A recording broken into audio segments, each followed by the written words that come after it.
сайын шул 50-40 бала катнашып бар, Аллаһка шөкер. Финалистларыбыз бар, гран-прияләре бар, Аллаһка шөкер. Иң яхшы азан итүчеләрне билгеләйбез, Аллаһка шөкер. Аларга инде мөмкинлек бирелә авылларда үз мәхәлләләрендә азан әйтергә. Шедән алар татар мәкаме белән азан әйтергә өйрәнәләр, дөрес сулыш алырга өйрәнәләр, азанның тәҗвиден өйрәнәләр, ягъни хәрефләрне дөрес итеп чыгару кагыйдәләрен.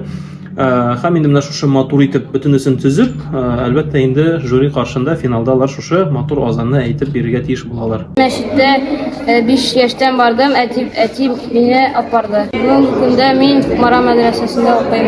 Мин бик яратам ислам динен һәм аның белән яшим. Инде әти белән бергә 5 вакыт намазны укыйбыз.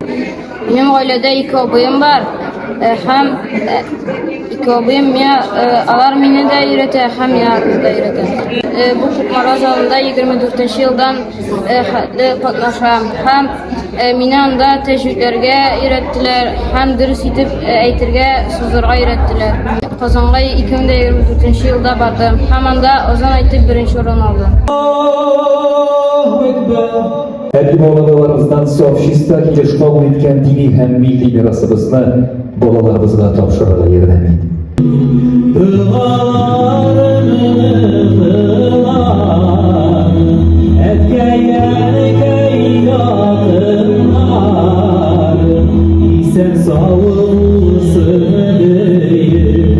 Проектка быел 40 якын бала кушылган иде. Шуларның бары тик икешегенә финалга үтте. Әлбәттә, барысы бүген шушы сәхнәгә менеп бүләкләр алачак.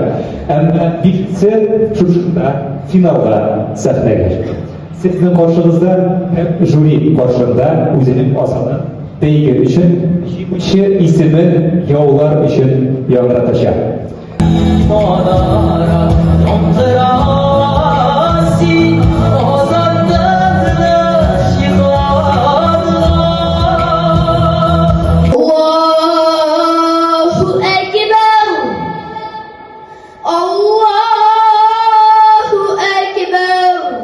لا نحتاج لمالا